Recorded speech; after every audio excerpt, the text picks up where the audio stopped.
नमस्कार, मी डॉक्टर सुमेधा भोसले. मुद्द्याची गोष्ट या आमच्या चॅनलमध्ये तुमचं खूप खूप स्वागत. पहिली मालिका आहे मी आणि माझं आनंदी जीवन. आनंदी जीवन म्हणजे आनंदी शरीर आणि आनंदी मन असं म्हटलं जातं. आनंदी मन नेहमी आनंदी शरीरामध्येच वास्तव्य करतं. तर अशा या आपल्या मौल्यवान शरीराला सतत आनंदी ठेवण्यासाठी नक्की काय करायला हवं याविषयीचं प्रबोधन हे आमच्या या चॅनलचं प्रयोजन. आपल्या शरीरातील सर्व संस्थांचं काम नेहमी सुरळीत कसं चालू राहील, शरीर कधीही कुरकुर कसं करणार नाही आणि कुरकुर करायला लागलं तर नक्की काय उपाययोजना करायची, कोणते उपचार घ्यायचे याविषयीचं मार्गदर्शन घेण्यासाठी आपण त्या त्या क्षेत्रातील नामवंत कीर्तिवंत तज्ज्ञ अशा डॉक्टर्सना बोलावतोय. तुम्ही हे अनुभवताय, पाहताय आणि उत्तम प्रतिसादही देताय, त्यामुळे तुमचंही खूप खूप आभार. जेव्हा तुम्ही हा व्हिडिओ शेअर कराल तेव्हा तुमच्या मित्रांकडे आणि तुमच्या नातेवाईकांपर्यंतही हा व्हिडिओ पोहोचेल आणि हे न कळत घडलेलं समाजकार्य आहे. आणि तुम्ही जर सबस्क्राईब केलं तर आमचा पुढचा येणारा व्हिडिओ तुमच्यापर्यंत लवकरात लवकर पोहोचतो. त्यामुळे लाईक करा, सबस्क्राईब करा आणि शेअर करा. महाराष्ट्रातले तुम्ही लोक अतिशय जिज्ञासू आहात, अभ्यासू आहात, बुद्धिमान आहात. नवीन नवीन गोष्टींचं ज्ञान प्राप्त करण्यासाठी तुम्ही नेहमी उत्सुक असता. त्यामुळे हे तज्ज्ञ डॉक्टरसुद्धा लेटेस्ट टेक्नॉलॉजी, नवीन उपचार पद्धती, नवीन शोध याविषयी तुम्हाला माहिती देण्यासाठी तत्पर असतात. किंबहुना आपल्याला एज्युकेट करण्यासाठी हे सर्व तज्ज्ञ डॉक्टर नेहमी त्यांना ते आवडतं असं आपण म्हणू शकतो. आजचा आपला विषय आहे लठ्ठपणावरील शस्त्रक्रिया. त्याला बॅरिॲट्रिक सर्जरी असं म्हणतात.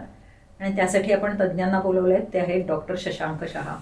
नमस्कार डॉक्टर, तुमचं खूप खूप स्वागत. डॉक्टर शशांक शहा हे पुण्यातील एक नामवंत सर्जन आहे. 32 वर्षाचा त्यांना दीर्घ अनुभव आहे आणि या 32 वर्षात त्यांनी 42,000 शस्त्रक्रिया केल्यात आणि त्यातल्या 15,000 शस्त्रक्रिया ह्या बॅरिॲट्रिक सर्जरीज आहेत. बॅरिॲट्रिक सर्जरी म्हणजे नक्की काय ते आपल्याला समजावून सांगणारच आहेत. आणि एवढ्या सर्जरीज त्यांनी केल्यात, त्यामुळे ते एकमेव डॉक्टर आहेत की ज्यांना अमेरिकेतून सन्मानित केलं गेलं आहे. त्यांनी या विषयात अनेक शोधनिबंध लिहिलेत. आता शोधनिबंध म्हणजे काय? जेव्हा आपण एखादी सर्जरी करतो, पुन्हा पुन्हा करतो, तेव्हा आपल्याला ती आणखीन सोप्या पद्धतीने कशी करता येईल याविषयी काही शोध लागतात. मग त्याविषयी शोधनिबंध लिहायचा, त्याला मान्यता प्राप्त करून घ्यायची आणि त्याचं पब्लिकेशन करायचं, म्हणजे इतर डॉक्टर्सपर्यंत सुद्धा ती प्रोसिजर पोहोचते. इथवरच ते थांबलेले नाही आहेत, तर त्यांनी लॅप्रो ओबेसो सेंटर हेही स्थापन केलेलं आहे. त्याचे ते फाउंडर आहेत की जेणेकरून पुढच्या जनरेशनला त्याच्यातून हे लेटेस्ट नॉलेज मिळू शकेल. त्यांनी असे अनेक शोधनिबंध लिहिलेत आणि त्या निमित्ताने त्यांना आंतरराष्ट्रीय, राष्ट्रीय असे बहुमान मिळालेले आहेत, गौरवण्यात आलेलं आहे. लिम्का बुकमध्ये त्यांच्या काही विक्रमांची नोंद आहे. त्यापैकी महत्त्वाचे म्हणजे त्यांनी 10 तासात 45 हर्नियाच्या सर्जरीज केल्यात आणि लठ्ठपणाच्या या शस्त्रक्रियेमध्ये जास्तीत जास्त वेट लॉस केलेला आहे. तर अशा तज्ज्ञ डॉक्टर शशांक शहांकडून आपण बॅरिॲट्रिक सर्जरी विषयी माहिती करून घेणार आहोत. डॉक्टर, पुन्हा एकदा तुमचं स्वागत. मला असा प्रश्न पडतो की ही वेगळी शाखा आहे का लठ्ठपणाची शस्त्रक्रिया? कारण खूप कमी लोक आहेत याच्यामध्ये. खूप कमी लोक आहेत त्याचं कारण हे सर्व रुग्णांना धोका खूप असतो, दम लागत असतो, दुर्बिणीतून करणं अवघड असतं आणि त्याला बरेच वर्षाचं ट्रेनिंग पण घ्यावं लागतं. पण आता आम्ही असे बरेच ट्रेनिंग सेंटर सुरू केलेले आहेत आणि कमीत कमी 500 ते 700 सर्जन्स आता शिकून गेलेत. आणि आता भारतामध्ये अशी सुविधा खूप ठिकाणी उपलब्ध आहे, कारण त्याची गरज आहे. अतिलठ्ठपणाचं प्रमाण खूप वाढत चाललं आहे आणि दुर्बिणीतून ह्याच्यावर उपाय केला तरच तो सहज सोपा होऊ शकतो. त्याला ओपन किंवा कन्व्हेन्शनल शस्त्रक्रिया करणं खूप अवघड असतं. अच्छा, त्यामुळे ती रेअर आहे. मग तुम्ही कुठून प्रशिक्षण घेतलं याचं? मी याचं प्रशिक्षण सर्वप्रथम अमेरिकेतून घेतलं. मग ब्राझील, फ्रान्स, ऑस्ट्रेलिया, युरोप ज्या देशांमध्ये ही शस्त्रक्रिया गेले 40-50 वर्ष चालू होती आणि ज्या ज्या डॉक्टरांनी शोध लावले त्या सर्वांच्याकडे जाऊन मी प्रत्येक टेक्निक, त्याच्यामागचं शास्त्र हे समजून घेऊन येऊन मग एक 22 वर्षापूर्वी भारतामध्ये याची सुरुवात केली. अरे वा, हे खूपच कौतुकास्पद बाब आहे. कारण नवीन शाखा की ज्याचा कुठे बोलबालाही नाहीये आणि त्याच्यासाठी एवढे श्रम घ्यायला लागले, हे अगदी स्पृहणीय आहे. पण लठ्ठपणाचं प्रमाण खूप वाढतंय का हे, म्हणून तुम्ही याच्याकडे वळलात का 22 वर्षापूर्वी? हो, 22 वर्षापूर्वीच असं लक्षात आलं की पुढच्या 10 वर्षात भारतामध्ये एशियामध्ये लठ्ठपणाचं प्रमाण खूप वाढणार आहे आणि तो सगळ्यात मोठा आजार होणार आहे. म्हणजे आता तुम्ही कुठल्याही ICUत कुठलेही आजाराचे रुग्ण बघाल तर दर 3 रुग्णांपैकी एकाला तरी थोड्या तरी प्रमाणात लठ्ठपणा असतो आणि त्याच्यामुळे हे आजार आलेले असतात. आणि असं लक्षात आलं की पुढे या सुविधेची खूप गरज पडणार आहे आणि हे आधीच समजल्यामुळे आधीच ह्याची सुरुवात करून ती सुविधा सर्व लोकांना उपलब्ध करून दिली. खरोखरच लठ्ठपणा हा एक स्वतः गंभीर आजार आहे आणि इतर अनेक गंभीर आजारांचं मूळ या लठ्ठपणामध्ये दडलेलं आहे. त्यामुळे शस्त्रक्रिया करण्याची वेळ येईपर्यंत तो गंभीर होऊ शकतो. तुम्ही कुठल्या रुग्णांना शस्त्रक्रियेसाठी निवडता? आता त्याला बॉडी मास इंडेक्स म्हणजे आपल्या उंचीचं आणि वजनाचं गणित ते जर अतिलठ्ठपणाकडे गेलं म्हणजे 32.5हून जास्त असेल, 35हून जास्त असेल आणि त्याच्याबरोबर सांधेदुखी, दम लागणं, पाठ दुखणे, डायबिटीज, ब्लड प्रेशर, वंध्यत्व, PCOD असे आजार असतील जे बाकीच्या कुठल्या उपायांनी सहजासहजी बरे होत नाहीत किंवा डाएट एक्सरसाइज हे सर्व करून दमलेत किंवा त्यांनी शास्त्रीयरित्या ह्याचा प्रयत्न नाही केला आणि आता थकलेले आहेत आणि मग आजारांची संख्या वाढत चालली, सिव्हिरिटी तीव्रता वाढत चालली, अशा रुग्णांसाठी हा दुर्बिणीतला उपाय ॲक्च्युली केला जातो. पण मग हे लठ्ठपणा इतक्या मोठ्या प्रमाणावर वाढण्यासाठी काय काय कारणं असतात? कारणामध्ये खरोखरी सगळ्यात मोठं आत्ताची जीवनशैली, व्यायाम नाही, जेवणावरती कंट्रोल नाही, रेडीमेड जेवण करणे, TV समोर बसणे, याचबरोबर आपण जे काय खातो त्याच्यामध्ये असलेले प्रिझर्वेटिव्ह आपल्या मेटाबॉलिक सिस्टीमवरती हानिकारक असतात. तसंच भारताचं जसं जेनेटिक्स आहे म्हणजे वर्षानुवर्ष शेकडो वर्षांपूर्वी जेवण नव्हतं आणि आता रेडीमेड जेवण मिळतं आहे तर ते जीन्सना खूप जास्त होतं आहे. सो जीन्स, हॉर्मोन्स, मेटाबॉलिझम हे बाहेरचे सगळे परिणाम आपल्या पचनक्रियेवर होणारे असं सगळं मिळून ह्याची एक साथ आल्यासारखं आहे आणि हे एक माणूस थांबवू शकत नाही. सर्वांनी मिळून एकत्र प्रयत्न केले तरच टाळता येणं शक्य आहे. वेळेवरच ह्याची जाणीव ठेवून जर तुम्ही आहाराचं ज्ञान घेतलं, व्यायाम वेळेवर सुरू केला तर हा लठ्ठपणा टळू शकतो. पण एकदा अति तीव्र स्टेजला गेला तर मात्र त्याच्यावरती मेटाबॉलिक आणि बेरिएट्रिक सर्जरीचा उपाय करावा लागतो. मला तुम्हाला इथे सांगायला आवडेल की मी देखील हेल्थ, फिटनेस आणि ओबेसिटी म्हणजे लठ्ठपणा याच्यामध्ये अमेरिकन कॉलेज ऑफ स्पोर्ट्स मेडिसिनमधून स्पेशलायझेशन केलं आहे.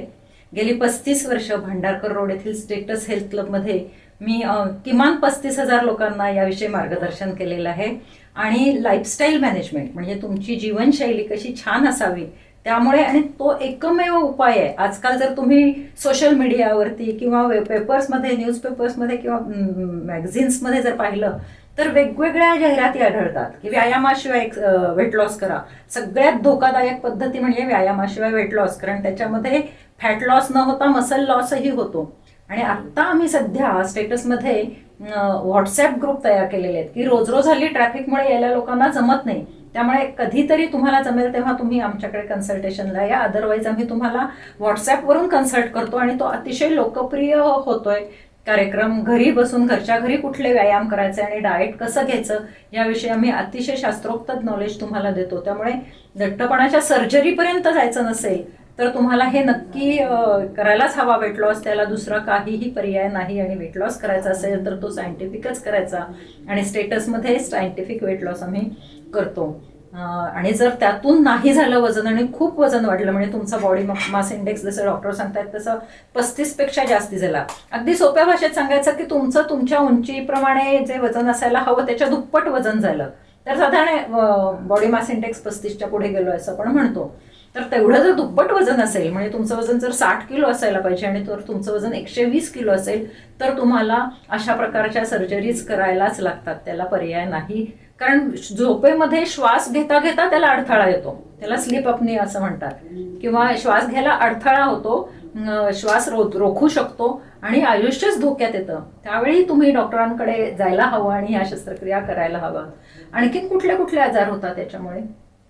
सर्व आजार सांगतो त्याआधी मला सांगायला बरं वाटते की मी 22 वर्षापूर्वी सुरू केलं पण मॅडमनी 35 वर्षापूर्वी सुरू केलंय या लठ्ठपणाचा टाळण्याचा उपाय. आणि त्यांना तेव्हाच समजलं की लठ्ठपणाची कदाचित साथ येणार आहे आणि ती अडवण्याचा त्यांचा हा प्रयत्न खरंच 35 वर्ष कन्सिस्टंट म्हणजे कौतुकास्पद आहे. मी लहानपणापासूनच स्टेटस क्लबबद्दल ऐकतोय. Thank you so much. आणि खरं तर लठ्ठपणा तुम्ही म्हणताय त्याप्रमाणे साथीच्या रोगा एपिडेमिक सारखा पसरतोय. Epidemic पुण्यामधल्या 60% म्हणजे 60% महिला या लठ्ठ कॅटेगरीमध्ये मोडतात. आणि बॉडी मास इंडेक्स जसं आपण मोजतो ना, तसं मी आणखी लोकांना एक सोपी टेस्ट सांगते की तुम्ही कमरेला बसल्या बसल्या चिमटा घ्या. चिमटीमध्ये जर 1 इंच फॅट येत असेल तर तुम्ही रेड झोन मध्ये आहात. Red zone. आणि तुम्ही मगाशी म्हटलात की आपले इंडियन जीन्स खूप त्रासदायक आहेत. म्हणजे थिन फॅट इंडियन म्हणजे जरी तुम्ही अशक्त असाल किंवा वजन जरी असेल तरी तुमच्यामध्ये फॅट पर्सेंटेज जास्ती आहे. त्यामुळे डॉक्टर सांगतायत तसं की आहारावरती नियंत्रण केलंच पाहिजे. चांगला आहार घ्यायलाच हवा आणि नियमित व्यायाम देखील करायलाच हवा. तसंच पोटाचा घेर पण बघायला पाहिजे. 80 ते 90 सेंटीमीटरहून जास्त नाही पाहिजे. पोट मोठं असणं याला सुद्धा लठ्ठपणाच म्हणतात. म्हणजे पूर्ण माणूस बारीक असेल आणि पोट मोठं असेल तरी आजार हे होणारच. आणि लठ्ठपणापासून डोक्यापासून पायापर्यंत खूप आजार होऊ शकतात. डोक्याचे आजार म्हणजे मायग्रेन, डोकेदुखी हा लठ्ठपणामुळे होतो आणि वजन कमी केल्यास ते बरे होते असं म्हणतात. तसं सांगितलं तसं घोरण्याचा आजार, झोपेमध्ये झोप नीट न लागणे, झोपेमध्ये ऑक्सिजन कमी होणे, कधी कधी अस्थमा जास्त वाढू शकतो. लिव्हरमध्ये फॅट जमून फॅटी लिव्हरचा आजार होतो ज्याच्यामुळे बाकीचे आजार होऊ शकतात. पॅनक्रियाजमध्ये फॅट जमतं. लिव्हर, पॅनक्रियाज, पोटात जमलेलं फॅट हा डायबिटीस वाढवतं. डायबिटीसमुळे नसांचे आजार, किडनीचे आजार, डोळ्यांचे आजार होऊ शकतात. गुडघेदुखी, सांधेदुखी होते कारण एवढं वजन स्नायू, लिगॅमेंट्स सगळ्या हाडांवर पडलं तर देवाने तेवढं वजन घ्यायचीसाठी त्यांची तयारी केलेली नसते. काही वर्ष तरुण असताना ते ओढून नेतात पण नंतर मग तुमची हाडं झिजायला लागतात, स्नायू अशक्त व्हायला लागतात. तसंच तुम्हाला व्हेरिकोज व्हेन्स होऊ शकतात. मुलींमध्ये लठ्ठपणामुळे स्त्रीत्वाच्या हॉर्मोनचं पुरुषत्वाच्या हॉर्मोनमध्ये रूपांतर होतं, अरे वा. अँड्रोजेनमध्ये. आणि म्हणून मग तुम्हाला मुलींच्या चेहऱ्यावर केस दिसतात, ॲक्ने दिसतात. त्याला PCOD म्हणतात. आणि तसंच वाईट गोष्ट अशी आहे की मुलांमध्ये फॅटमध्ये तयार होणाऱ्या स्त्रावांमुळे, ॲरोमॅटोज नावाच्या एका हॉर्मोनमुळे पुरुषत्वाच्या हॉर्मोनचं स्त्रीत्वाच्या हॉर्मोनमध्ये रूपांतर होतं. पुरुषत्वाचं हॉर्मोन कमी होतं. मग तरुण मुलांमध्ये छाती वाढते, कमरेचं फॅट वाढतं आहे असं दिसतं. आणि हे हॉर्मोन जर कमी पडले तर माणसाचा कॉन्फिडन्स, कमिटमेंट, एखादी गोष्ट करण्याची चिकाटी ही आपोआप कमी होते. शरीर स्थूल होतं आणि लठ्ठपणाला अजून प्रोत्साहन मिळतं. तसंच लठ्ठपणाचा सेक्शुअल हॉर्मोन आणि लाईफशी पण संबंध असतो. आणि खूप वेळा असं दिसतं की नवरा बायकोच्या भांडणामध्ये आम्हाला समजून येतं की कदाचित लठ्ठपणामुळे एखाद्याचा सेक्शुअल लिबिडो कमी झाल्याचं प्रमाण असतं. आणि त्यामुळे या ट्रीटमेंटमुळे खूप वेळा लग्नसुद्धा वाचू शकतात. कुठल्याही तरुण मुलींना चांगला पार्टनर मिळावा, आपण छान दिसावं असं वाटतं. तेव्हा सायकोलॉजिकल आजारसुद्धा आज मेडिकल असोसिएशननी बाकीच्या आजारा इतकेच महत्त्वाचे समजावे असं सांगितलेलं आहे. तर तसं तुम्ही शरीराचा कुठलाही भाग म्हणाल तर लठ्ठपणामुळे तो अफेक्ट होऊ शकतो डायरेक्टली किंवा इनडायरेक्टली. आणि त्यामुळे लठ्ठपणाची ट्रीटमेंट अत्यंत महत्त्वाची आहे. हो. आणि डॉक्टर तुम्ही म्हणालात त्याप्रमाणे डायबेटीस, हल्ली डायबेटीसला आपण डायबेटिसिटी असंच म्हणतो. म्हणजे ओबेसिटी असला की डायबेटीस होणारच. मी तर नेहमी म्हणते की डायबेटीस आणि ओबेसिटी असे दबा धरून बसलेत. तुम्ही तुमच्या लाईफस्टाईलमध्ये गहाळ राहिलात की ते तुमच्यावरती अटॅक करतात. तसंच हार्ट प्रॉब्लेम्स आहेत, हायपर टेन्शन आहे, या सगळ्यांशी लठ्ठपणाचा अगदी घनिष्ठ संबंध आहे. लठ्ठपणा मगाशी मी म्हटलं त्याप्रमाणे स्वतः एक गंभीर आजार आहे आणि सर्व गंभीर आजारांचं मूळ लठ्ठपणामध्येच दडलेलं आहे. आणि जेव्हा हा लठ्ठपणा 100% वाढतो म्हणजे 35 पेक्षा तुमचा बॉडी मास इंडेक्स वाढतो तेव्हा बॅरिएट्रिक सर्जरीला पर्याय नाही. त्यांनी डॉक्टरांनी अनेक बॅरिएट्रिक शस्त्रक्रिया केलेल्या आहेत. ती कशी करायची हे समजून घेण्याच्या आधी एक प्रसिद्ध नाव मी तुम्हाला सांगते. डॉक्टर DY पाटील यांनी त्यांच्याकडून ही बॅरिएट्रिक सर्जरी करून घेतली आहे. आणि गेले किती वर्ष ते आता ते आनंदाने जगतात. 16 वर्ष ते आनंदाने छान लाईफस्टाईल जगत आहेत. त्यामुळे हे एक आपल्या पुढे अगदी आपल्या आवडत्या व्यक्तिमत्वाचं उदाहरण आहे. तर या बॅरिएट्रिक सर्जरीमध्ये नक्की काय करतात? आता मी सुरुवातीला सर्व प्रेक्षकांना सांगतो की आलेल्या प्रत्येकाची बॅरिएट्रिक सर्जरी करत नाहीत. थोडंसं लठ्ठपणाचं प्रमाण असेल तर मॅडम जशी ट्रीटमेंट देतात तसं एक्सरसाइज आणि आहारात बदल करून तुम्ही ते वेळेवर करू शकता. त्याच्या थोडं पुढे गेलं तर काही गोळ्या औषधं असतात ज्याच्याने मेटाबॉलिक रेट वाढू शकतो, भूक कमी होऊ शकते. त्याच्याहूनही जरा शस्त्रक्रियेला विरोध असेल तर बलून असतो, म्हणजे तुम्ही एक गोळी घेऊ शकता ज्याचा पोटात फुगा होतो, भूक कमी लागते, डाएट करावा लागत नाही आणि वजन कमी होतं. काही नवीन इंजेक्शन्स आलेत पण त्याचे पण साईड इफेक्ट्स असतात, आयुष्यभर घ्यावे लागतात, पण त्याचा इफेक्ट होतो. आणि ह्या सगळ्यातून पार पडून जर BMI वाढला आणि लठ्ठपणा अतिलठ्ठपणामध्ये आला, म्हणजे तुमच्या शरीरात 25-30 किलोहून जास्त फॅटचं प्रमाण असेल तर मग ही दुर्बिणीतनं हा उपाय करतात.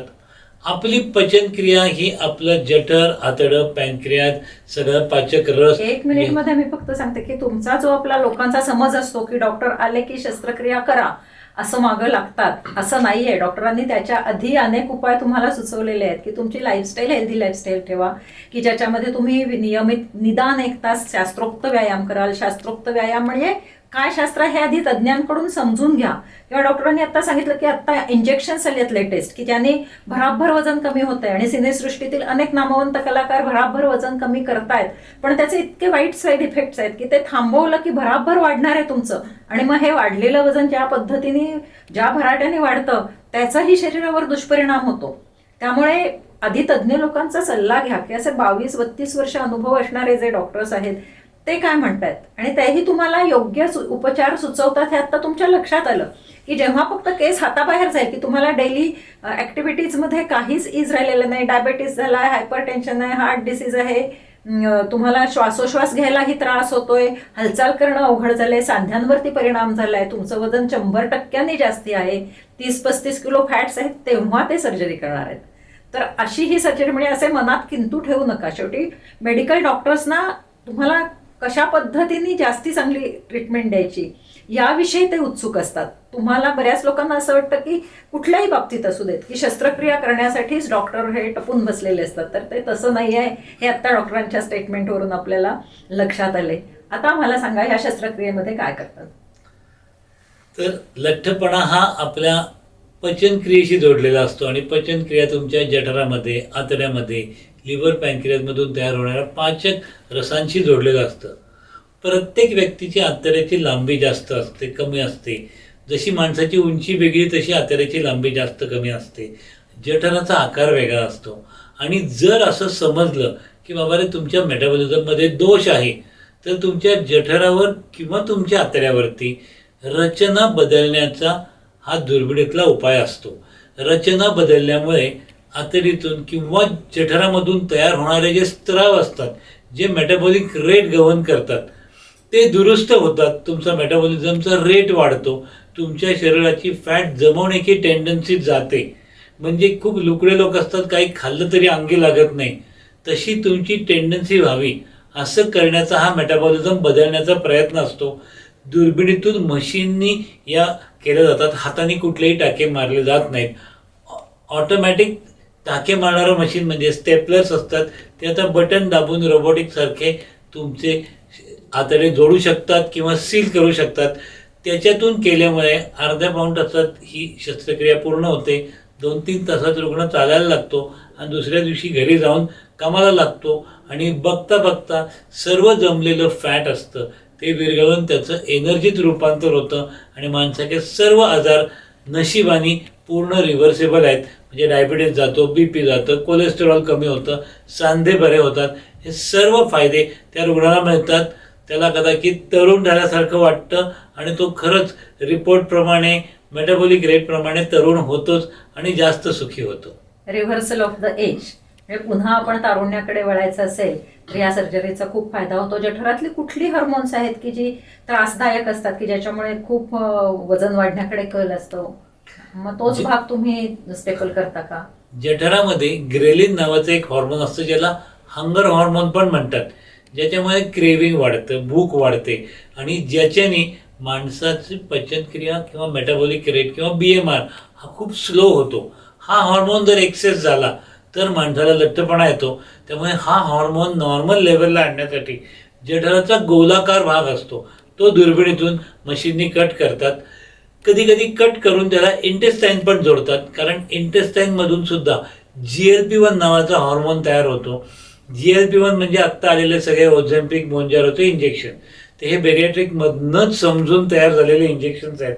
तर जर आतड्यामध्ये जर जेवण लवकर मोठ्या इंटेस्टाईनमध्ये नाही पोहोचलं तर हे GLP-1 आणि PYY किंवा असे जे स्त्राव असतात ते कमी पडतात, ज्याच्यामुळे लठ्ठपणा वाढतो. त्यामुळे जर एक इंटेस्टाईनला शॉर्टकट तयार केला तर हेच सगळे इंजेक्शन शरीरातून नैसर्गिक स्त्रावाच्या रूपांमध्ये तयार होतात आणि त्याच्यामुळे आपोआप लठ्ठपणा ट्रीट केला जातो. शरीर हे इतकं उत्तम प्रिसिजन आहे आणि त्याच्यातून इतकी छान केमिकल्स येतात. आपल्या लाईफस्टाईलमुळे आपण त्याच्यामध्ये बिघाड निर्माण करतो. आता हे ग्रेलिन हार्मोन आहे किंवा हे दुसरं हार्मोन आहे की जे हल्ली इंजेक्शनच्या मार्फत इंजेक्ट केलं जातं आणि त्याचे जास्ती दुष्परिणाम होतात. ती हार्मोन्स जर तुम्ही नियमित व्यायाम केलात ना की त्यांचं कार्य ऑटोमॅटिकली सुधारतं. प्राणायाम आणि मेडिटेशन केल्याने तुम्ही मेंदूला जर शांत ठेवलं तरी त्याचं कार्य खूप सुधारतं. त्यामुळे तुमची लाईफस्टाईल जर सुधारली तर तुम्हाला ही शस्त्रक्रिया करण्याची वेळ येणार नाही आणि त्या डॉक्टरांना जास्ती आनंद असणार आहे. तर ही तशी गुंतागुंतीची शस्त्रक्रिया आहे. पेशंट तुम्ही म्हणालात की लगेच 2 दिवसामध्ये चालायलाही लागतो, पण मग आहाराविषयी काय, म्हणजे त्याला पुढचा त्यानंतरचा डाएट काय सांगता तुम्ही? जठरावरती टाके असल्यामुळे पहिले 10 ते 12 दिवस रुग्णाला लिक्विड घ्यायला लागतं. चहा, कॉफी, सूप, सरबत असं घ्यायला लागतं जोपर्यंत ते टाके भरत नाहीत. मग हळूहळू त्याला थोड्या अमाऊंटमध्ये मऊ साधं 1 वर्षाच्या बाळाला देतो तसं पेज, वरण भात असं साधं जेवण देऊन हळूहळू 1-1.5 महिन्यानंतर त्याचं जेवण नॉर्मल व्हायला लागतं. अर्थात आधीच लठ्ठपणाची टेंडन्सी असल्यामुळे त्याच्या स्नायू प्रिझर्व होण्यासाठी त्याला 1 महिन्यानंतर व्यायाम, रेझिस्टन्स एक्सरसाइजेस, तज्ज्ञांकडून शिकलेले व्यायाम आणि त्याचबरोबर प्रथिनांचं प्रमाण आहारात वाढवणे, फायबरचं प्रमाण वाढवणे, गोड, कार्बोहायड्रेट, सॉफ्ट ड्रिंक याचं कमी करणे याचं आम्ही शिक्षण देतो. पण हॉर्मोन बदलल्यामुळे, क्रेविंग कमी झाल्यामुळे खूप वेळा या दुर्बिणीतल्या बेरियाट्रिक शस्त्रक्रियेनंतर रुग्णाला हे पाळणं सोपं होतं. काही वर्ष सोपं होतं, पण जेनेटिक्स परत वरती यायचा प्रयत्न करतं आणि जेनेटिक्सनी परत यायचा प्रयत्न करू नये म्हणून या बेरियाट्रिक शस्त्रक्रियेनंतर सुद्धा तुम्हाला जीवनशैली बदलायचा प्रयत्न करणे, व्यायाम करणे, प्रोटीनचा इंटेक ठेवणे याची आवश्यकता असतेच. म्हणजे शस्त्रक्रिया टाळायची असेल तरी व्यायाम करायला पाहिजे, नॅचरल सायंटिफिक पद्धतीने वेट लॉस करायला हवा. शस्त्रक्रिया झाल्यानंतर ती यशस्वीरित्या उपभोगायची असेल तरीही तुम्हाला ती लाईफस्टाईल ठेवायला हवी. म्हणजे हेल्दी लाईफस्टाईलचं महत्त्व अनन्यसाधारण आहे, ज्याला आपण निरामय जीवनशैली म्हणतो, ज्याच्यामध्ये किमान 1 तास व्यायाम, न्यूट्रिशियस, लो कॅल, सम्पशियस, इंटरेस्टिंग असं डाएट की ज्याच्यामधून बॅलन्स डाएट आहे, ज्याच्यातून सर्व न्यूट्रियंट्स मिळतात असं डाएट घेण्याची आवश्यकता असते. आणि अशा पद्धतीने आधी केलं तर शस्त्रक्रिया टळू शकते, नंतर केलं तर केलेली शस्त्रक्रिया ही तुम्हाला छान पद्धतीने उपभोगता येते. या ठिकाणी मला असंही सांगायला आवडेल की मी जर्मन युनिव्हर्सिटीमधून medical aspects of the obesity म्हणजे शरीराच्या विविध संस्थांवर लठ्ठपणाचे काय काय दुष्परिणाम होतात याविषयी PhD संपादन केलेली आहे. आणि त्याच्यामध्ये सगळे जे शोध मांडलेले आहेत किंवा रिसर्च मांडलेले आहेत त्याच्यामध्ये reversal of the diabetes, reversal of the hyper tension, reversal of the heart disease, reversal of the knee joint pain अशा सगळ्या पेशंट्सची मी तिथे लिस्ट दिलेली आहे, रिसर्च मांडलेला आहे. तर ह्या सगळ्यासाठी डॉक्टर सांगतात त्याप्रमाणे तुमची हेल्दी लाईफस्टाईल असणं नितांत जरुरीचं आहे. तर एवढी अवघड शस्त्रक्रिया केल्यानंतर नंतरचं जे नॉर्मल डाएट सुरू झाल्यानंतर पुन्हा वजन वाढू शकतं असाही जो धोका आहे त्याचा रेट काय असतो, म्हणजे भराभर वाढतं का कमी प्रमाणात वाढतं? जनरली अशा कुठल्याही उपायाचं आयुष्य 7 ते 10 वर्ष असतं. एक साधं उदाहरण सांगतो. एखाद्या व्यक्तीने आज एन्जिओप्लास्टी केली तर त्याला 5 वर्षानंतर 7 वर्षानंतर दुसरी एन्जिओप्लास्टी लागू शकते. त्याला नंतर परत हार्ट अटॅक येणार नाही असं नसतं, कारण त्याचा हार्ट डिसीज आणि त्याची टेंडन्सी चालूच राहते. तसंच काही दिवसानंतर वजन वाढलं किंवा जे रुग्ण हा बेरियाट्रिकचा उपाय अत्यंत उशिरा करतात त्यांना दुसरी स्टेजची शस्त्रक्रियेची गरज पडू शकते.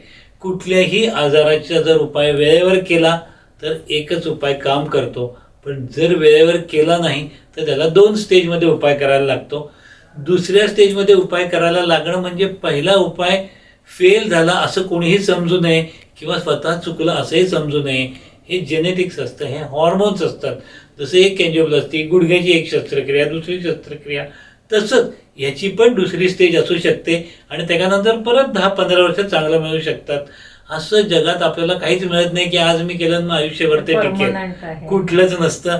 मेडिकल शास्त्रात असेल किंवा मेडिकल शास्त्रात नसलेलं पण असेल, तुम्हाला कायम प्रत्येक गोष्टीसाठी प्रयत्न चालूच ठेवावे लागतात. हा खूप महत्वाचा मेसेज आहे, कारण अशा संभ्रमात राहून चालणार नाही, तर नंतर डिप्रेशन सारखा त्रास होऊ शकतो. पण मग डॉक्टर डी.वाय. पाटील यांचं कौतुक आहे. 16 वर्ष त्यांचं ते कौतुक आहे. अनुभवतात ते अजून आणि पण- आपण त्यांचा आदर्श ठेवायला हवा की अगदी. लाईफस्टाईल छान ठेवायला हवी. त्याचंच म्हणजे मूळ सगळ्या लठ्ठपणाचं मूळ जे आहे ते चांगली लाईफस्टाईल हेच ठेवणं आहे. हेच आहे. अजून काही तुम्हाला याविषयी सांगायला आवडेल का? हो. आता असे पण आजच्या काळात काही रुग्ण भेटतात की ज्यांना या शस्त्रक्रियेचे साईड इफेक्टची क्युरिओसिटी असते. फक्त जठरावरती ज्या उपाय करतो त्याला विशेष साईड इफेक्ट नसतात, कारण जठराला जठर असतं. तुमचा पूर्ण आतड्याची रचना नॉर्मल असते. तेव्हा लग्नाच्या आधी मुलींचं करायचं असेल, लहान मुलांचं करायचं असेल, वय वाढल्यांचं केलं असेल तर साईड इफेक्ट नसलेली हे उपाय असतात. पण तरीसुद्धा खूप जास्त डायबिटीस, अति जास्त वजन, 200 किलो 300 किलो असे पण पेशंट येतात ज्यांचे हॉर्मोन खूपच बिघडलेले असतात. त्यांना मग जठराला आतडं जोडण्याची शस्त्रक्रिया आम्ही करतो. पण आता नवीन शास्त्राप्रमाणे साईड इफेक्ट नसलेल्या पण काही उपाय आलेले आहेत, ज्याच्यामध्ये नॉर्मल रस्ता ठेवून दुसरा रस्ता असा साईड टू साईड, म्हणजे दोन्हीकडनं जेवण जाईल. ज्या नॉर्मल रस्त्याने जाईल त्यातून सगळं शोषून घेतलं जाईल आणि दुसऱ्या रस्त्याने जाईल त्याने हॉर्मोन सिक्रेट होईल. असे नवीन ट्रान्झिट बायपार्टिशन नावाचे उपाय आलेले आहेत. कारण सध्या आमच्या लक्षात असं आलं की कितीही डोकं फोडून सांगितलं तरी रुग्ण असे म्हणतात की नाही डॉक्टर मला सगळं खायचं आहे आणि तरी मला बरं होईल असं काहीतरी उपाय करा. आणि त्याच्यासाठी मग हे संशोधन करून हे उपाय आलेले आहेत. अर्थातच हे उपाय जरी केले तरी सुद्धा विटॅमिन्स, प्रोटीन हे घेणं आवश्यक असतं, कारण जसं फॅट शोषून घेतलं जात नाही तसे काही विटॅमिन पण शोषून घेतले जात नाहीत. पण बाकीच्या आजारांच्या औषधांच्या पेक्षा विटॅमिन घेतलेले बरे, कारण विटॅमिन न घेतल्यामुळे तेवढा मोठा अपाय होत नाही. आणि म्हणून हा नवीन उपाय आम्ही देतो. यातले उपाय इतके वाढत चाललेले आहेत की बिन टाक्याचे, वेदनाविरहित असे उपाय आता नवीन नवीन होतात, जे बेंबीतून करता येतात. म्हणजे एखाद्या लग्न न झालेल्या मुलीचं शस्त्रक्रिया केली तर नवऱ्याला शोधूनही सापडता येणार नाही. तर ह्याच्यातले नवीन टेक्नॉलॉजी खूप येत आहेत, पण त्या गरज पडेल त्याला वेळेवर आम्ही देतो. सप्लिमेंटचं महत्व खरं सांगायचं तर अदरवाईज सुद्धा आहे. 40 उलटल्यानंतर आपण कॅल्शियम, B12, D3, हल्ली B12, D3 सुद्धा डेफिशियन्सी साथीसारखी पसरते. याचं कारण सुद्धा आपल्या आहारातलं पोषण कमी होतंय.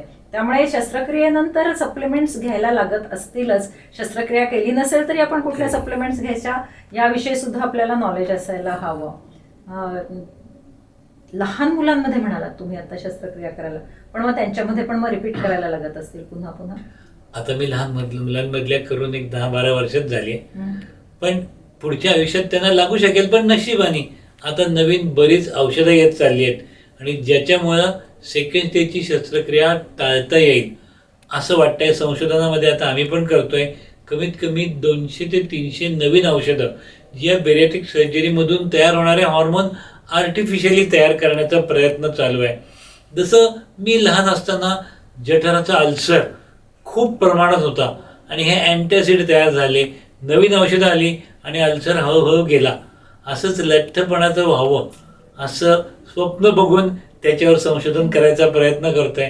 मला असं वाटतं की कधीतरी ते खरं होईल. किती छान स्वप्न आहे की लठ्ठपणापासून सगळ्यांना आपोआप म्हणजे बाहेर दूर ठेवण्यासाठी काहीतरी एक छान शोध लागावा आणि लोकांना या व्याधीपासून आणि त्याच्या अनुषंगाने येणाऱ्या इतर व्याधींपासून लांब राहता यावं.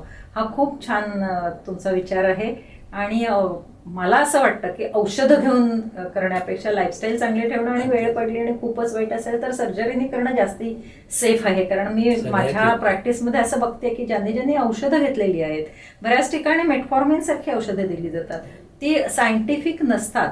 त्यामुळे कुठलाही केमिकल स्वतःच्या शरीरात घेण्याआधी तुम्ही तज्ज्ञ डॉक्टरांना विचारा. उदाहरणार्थ आता लेटेस्ट आलेलं इंजेक्शन कोणतं तुम्ही सांगताय? ओझेम्पिक ते शरीराला अतिशय घातक आहे इंजेक्शनद्वारे घेण्यासाठी. त्याचे झटपट रिझल्ट्स आहेत. नेहमी लक्षात ठेवायचं की जेवढे झटपट रिझल्ट्स आहेत तेवढे त्याचे दुष्परिणाम जास्ती आहेत. आणि मग ते थांबवलं इंजेक्शन की तुमचं वजन पहिल्यापेक्षा जास्ती होणार आहे, प्रॉब्लेम जास्ती वर्सन होणार आहे. त्यामुळे विचार करा लठ्ठपणाची ट्रीटमेंट काय घ्यायची आहे.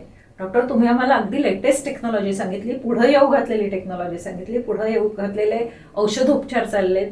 खरोखरच आपल्याला एवढ्या तज्ज्ञ डॉक्टरांचं मार्गदर्शन मिळणं हे आपल्या दृष्टीने भाग्याच आहे. तर मी पुन्हा पुन्हा तुम्हाला सांगते की अशा पद्धतीची माहिती समाजामध्ये पसरली पाहिजे. वाईट गोष्टी लगेच पसरल्या जातात. त्यामुळे हे तुमचं खरं तर कर्तव्य आहे की हा व्हिडिओ तुम्ही जास्तीत जास्त लोकांपर्यंत शेअर केला पाहिजे, सबस्क्राईब केला पाहिजे, लाईक केला पाहिजे. तर तुम्ही प्लीज तसं करा. डॉक्टर तुम्हाला शेवटी मेसेज काय द्यायचा आहे? लठ्ठपणा हा एक आजार आहे. जीवनशैली तो आजार वाढवते, पण त्याला एक आजार समजून तज्ज्ञांचा सल्ला घेऊनच, आहार असेल, व्यायाम असेल, उपाय असतील, पण हे सर्व तज्ज्ञांकडूनच घ्यावे हा एक महत्त्वाचा सल्ला मी देईन. स्वतः इंटरनेटवर बघून वाचून कुठलेही उपाय करू नये. आपण कुठल्याही बाकीच्या आजारांचे उपाय असे करत नाही. आणि लठ्ठपणाला पण आजार समजून लठ्ठपणाच्या तज्ज्ञांकडनंच उपाय करावे. मला हे असं सांगायचं की बॉडी शेमिंग हा जो नवीन प्रकार आलेला आहे की तुमच्या जवळच्या लोकांनी किंवा तुमच्या हितचिंतकांनी जर वजन कमी करायला सांगितलं तर त्याला बॉडी शेमिंग समजू नका. त्याला चांगल्या पॉझिटिव्हली घ्या. कारण आपलं शरीर आपल्याला सुंदर ठेवायचं आहे आणि लठ्ठपणा असेल तर शरीर सुंदर राहू शकत नाही. आणि मगाशी मी सांगितलं त्याप्रमाणे जर आनंदी मन आपल्या शरीरामध्ये राहायला हवं असेल, आपलं मन आनंदी असायला हवं, तर ते शरीर आनंदी असायला हवं. आणि आनंदी मन आणि आनंदी शरीर असेल तरच आपलं जीवन आनंदी राहणार आहे. आनंदी जीवनासाठी तुम्हाला खूप खूप शुभेच्छा. डॉक्टर तुम्ही खूप छान सल्ला दिला. वेळात वेळ काढून तुम्ही आलात त्याबद्दल तुमचे खूप खूप धन्यवाद. नमस्कार.